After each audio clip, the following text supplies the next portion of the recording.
જે પહેલા બે તબક્કાની અંદર ચૂંટણી પંચે જે મતદાનના આંકડાઓ 10-10 અને 11-11 દિવસ પછી જે ફાઇનલ કરીને જાહેર કર્યા અને જાહેર કર્યા ત્યારે જે છેલ્લી સ્થિતિ હતી મતદાનના દિવસે જાહેર કરાયેલા આંકડાની અને 11 દિવસે જ્યારે જે ફાઇનલ આંકડા જાહેર કરાયા તેની વચ્ચે ઘણું મોટું અંતર હતું અને તેના કારણે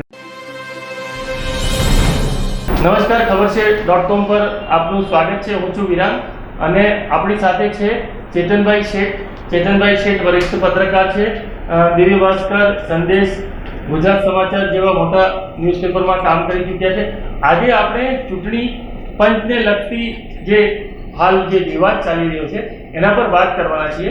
ચૂંટણી પંચને લગતો એક વિવાદ એ છે કે કોંગ્રેસ અને વિપક્ષ એ બધા લોકો એવું કહે છે કે ચૂંટણી પંચે પહેલા ફેઝના જે ઇલેક્શન ચૂંટણી મતદાન થયું ત્યાંથી લઈને ચોથા પાંચમા ફેઝ સુધીના જે આંકડા છે એ આંકડા પહેલા ફેઝના આંકડામાં લગભગ 12 દિવસ લગાવ્યા અને પછીના બી 2-3 દિવસ લગાવ્યા.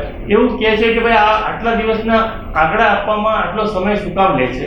તો એની ઉપર શંકા છે વિપક્ષને અને એક અંદાજ મુજબ લગભગ 1 કરોડથી ઉપરના વોટ્સ વધ્યા છે. જે પછીથી જે આંકડા આપવામાં આવ્યા એ આંકડા 1 કરોડથી વધારે 1.5 કરોડની આસપાસ વધી ગયા છે એવું ચૂંટણી પંચ કહે છે. જો અમને એક સવાલ થયો વિપક્ષને કે ભાઈ આ વધી કેવી રીતે જાય, તો એના તમે અમને પુરાવા આપો. તો ચૂંટણી પંચ કહે છે કે હમણાં એવું આપી શકાય નહીં. તો એ લોકો કોર્ટમાં ગયા, સુપ્રીમ કોર્ટમાં ગયા.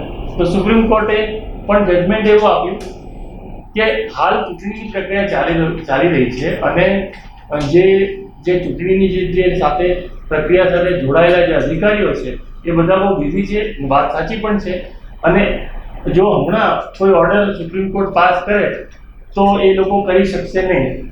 એ કારણસર સુપ્રીમ કોર્ટે એવું કીધું કે ભાઈ એમને જે બધો ડેટા આપી શકાય એવું નથી. તો આ વિષય વિશે આપણે થોડું ઊંડાણપૂર્વક ચેતનભાઈ સાથે વાત કરીએ. ચેતનભાઈ, આ ઇસ્યુ શું છે થોડું સમજાવી શકશો? ખાસ કરીને જે ફોર્મ 17C છે એ શું છે અને એ કેમ માંગી રહ્યા છે આ લોકો? વિરાંગભાઈ, ફોર્મ 17C એ જે છેલ્લી જ્યારે મતદાન પૂરું થઈ જાય ત્યારે સમઅપ કરીને કેટલા મતદાર હતા અને કોણે કેટલા પુરુષ મતદાર, કેટલા સ્ત્રી મતદાર, કેટલા અન્ય મતદાર એ તમામ પૂર્ણ કર્યા બાદ જ્યારે રિટર્નિંગ ઓફિસર તમામ બૂથની માહિતી સમઅપ કરીને એને સબમિટ કરતો હોય છે એ ફોર્મ 17C હોય છે અને તેનામાં તમામ મતદાનના દિવસ દરમિયાનની જે ગતિવિધિ હોય છે એ ગતિવિધિ દરમિયાન જે નોંધાયેલી હકીકતો હોય છે તેનો તેનામાં ઉલ્લેખ હોય છે. પરંતુ જે પહેલાં બે તબક્કાની અંદર ચૂંટણી પંચે જે મતદાનના આંકડાઓ 10-10 અને 11-11 દિવસ પછી જે ફાઇનલ કરીને જાહેર કર્યા અને જાહેર કર્યા ત્યારે જે છેલ્લી સ્થિતિ હતી મતદાનના દિવસે જાહેર કરાયેલા આંકડાની અને 11 દિવસે જ્યારે જે ફાઇનલ આંકડા જાહેર કરાયા તેની વચ્ચે ઘણું મોટું અંતર હતું અને તેના કારણે એ પ્રશ્ન ઉદ્ભવ્યો કે આટલા હાઈટેક સમયની અંદર ચૂંટણી પંચે પોતે એક એપ બનાવી છે વોટર ટર્નઆઉટ કરીને. તેમાં દરેક કલાકનું તમને મતદાનનું પ્રમાણ તમને જોવા મળે છે. તમામ બૂથ ઉપર પ્રિસાઇડિંગ ઓફિસર પાસે પણ એપ છે અને એપની અંદર તેને ડેટા ભરવાના હોય છે અને ઓનલાઈન તમામ જે ફોર્મ 17Cની અંદર જે ગતિવિધિ નોંધવાની હોય છે મતદાનની તે તમામ બધી ગતિવિધિઓ ઓનલાઈન થતી હોય છે. તો છતાં પણ ચૂંટણી પંચે આટલા હાઈટેક સમયની અંદર 11-11 દિવસ લીધા મતદાનના આંકડા ફાઇનલ કરવા માટે. એટલે એ શાના માટે લીધા? જો કોઈક અંતરિયાળ મતદાન મથક હોય તો એવા કોઈ બેઠકની અંદર 5 હોય 10 હોય તો ત્યાંથી પણ ડેટા આવતા 6 કલાક થાય કે 12 કલાક થાય, એથી વધારે તો નથી થતા. છતાં 12 દિવસ સુધી ચૂંટણી પંચે જો આંકડા ફાઇનલ નહીં કરતું હોય તો શું કોઈક એવી પ્રક્રિયા થઈ છે કે જેનાથી શંકા ઉદ્ભવે? એટલે આ બધા પ્રશ્નોને કારણે વિપક્ષે સુપ્રીમ કોર્ટની અંદર દાદ માંગી કે જે મતદાનના છેલ્લા આંકડા હતા અને ફાઇનલ આંકડા હતા તેની બેની વચ્ચે 1 કરોડ જેટલા મતો વધ્યા છે. તો એ વધવા પાછળનું કારણ શું અને કેમ આ પ્રકારની સ્થિતિ થઈ? ચૂંટણી પંચ શા માટે આટલા બધા દિવસો સુધી તેમનું વલણ કે તેમના જે આંકડાઓ છે તે સ્પષ્ટ નહીં કરી શક્યા. એટલે આ આખો મુદ્દો સુપ્રીમ કોર્ટમાં ગયો અને સુપ્રીમ કોર્ટની અંદર આ મુદ્દા ઉપર હિયરિંગ થયું અને હિયરિંગની અંદર સુપ્રીમ કોર્ટે હાલ ચૂંટણીની પ્રક્રિયા ચાલતી હોવાના કારણે આ મુદ્દે ઇન્ટરવ્યૂ કરવા માટેની ના પાડી. પરંતુ પ્રશ્નો તો એ આજે લોકોના કે આ ચૂંટણી પ્રક્રિયાની સાથે સંકળાયેલા જે આગેવાનો છે કે પક્ષો છે તમામને માટે એ પ્રશ્નો તો ઉદ્ભવ્યા જ છે કે શા માટે ચૂંટણી પંચે આટલી હાઈટેક વ્યવસ્થા હોવા છતાં પણ મતદાનના આંકડા ફાઇનલ આંકડા જાહેર કરવામાં આટલો બધો સમય લીધો અને લે છે. તો આજે ફોર્મ 17C કહેવામાં આવે છે, તો વિપક્ષોએ અને જે સંસ્થા છે જે association four democratic reform ADR સંસ્થા છે એ પણ કોર્ટમાં ગઈ હતી અને વિપક્ષો બી હતા. તો એ લોકો એવી માંગ કરી જે 17C ફોર્મ હોય છે કે જેની અંદર આંકડા કેટલા વોટર છે અને કેટલા વોટ પડાયા છે એ ખબર પડી જાય છે.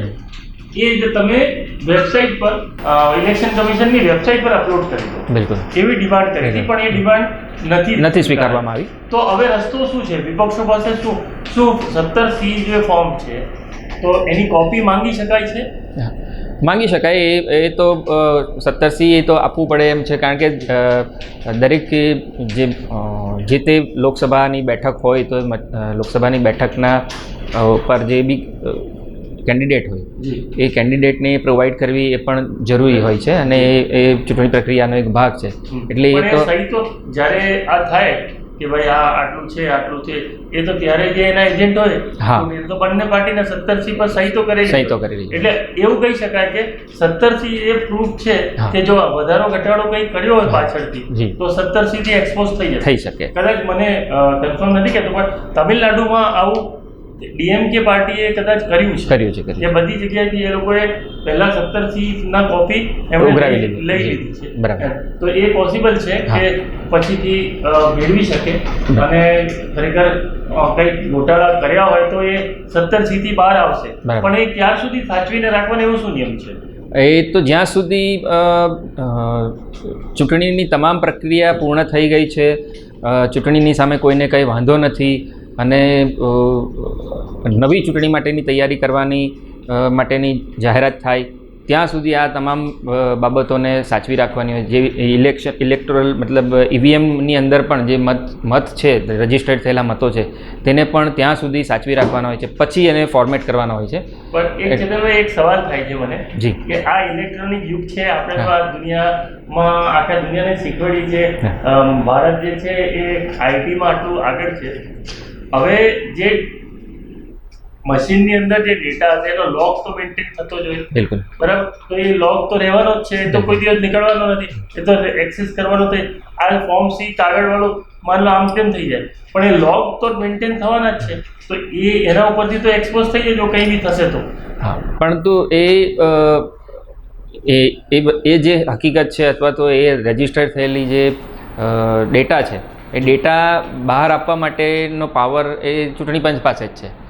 એટલે બીજો કોઈ પોલિટિકલ પાર્ટી કે કોઈ સ્થાનિક આગેવાન કે કોઈ આ ADR જેવી સંસ્થા એ પોતે નહીં કરી શકે. એટલે માન લો હું ચૂંટણીમાં છે કોઈ, હવે કોઈ હારી ગયો, એ કહે કે ભાઈ મને શંકા છે અને એ કોર્ટમાં જાય માન લો ઇલેક્શન કમિશનની સામે, તો એ એક્સપોઝ થઈ શકશે? બિલકુલ થઈ શકે. એ બિલકુલ, કારણ ઘણા એવા કેસો છે કે જેનામાં પરિણામ આવ્યા પછી પરિણામની અંદર થયેલી કેટલીક ક્ષતિ અથવા તો શંકાસ્પદ હરકતોને કારણે ચુકાદાને પડકારવામાં આવ્યો હોય અને કોર્ટ દ્વારા તેમના જે બી કંઈ રજિસ્ટર્ડ થયેલા મતો છે તેને રિઝર્વ રાખવાના અથવા તો ઇન્ટેક રાખવા માટેના હુકમો કર્યા છે અને વર્ષો સુધી એ પ્રક્રિયા ચાલી પણ હોય છે. પણ એવું થાય છે કે જ્યાં સુધી એનો ચુકાદો હોય છે ત્યાં સુધી 5 વર્ષ પૂરા થઈ ગયા હોય છે. આપણા બે કેસીસમાં એક કદાચ P. ચિદમ્બરમના કેસમાં અને ભૂપેન્દ્રસિંહ ચુડાસમાના કેસમાં થયું કે 5 વર્ષ પૂરા થઈ ગયા, ત્યાં સુધી કેસનો ચુકાદો નહીં ગયા અને મંત્રી પદ બી ભોગવી લીધું, પછી ચુકાદો આવ્યો.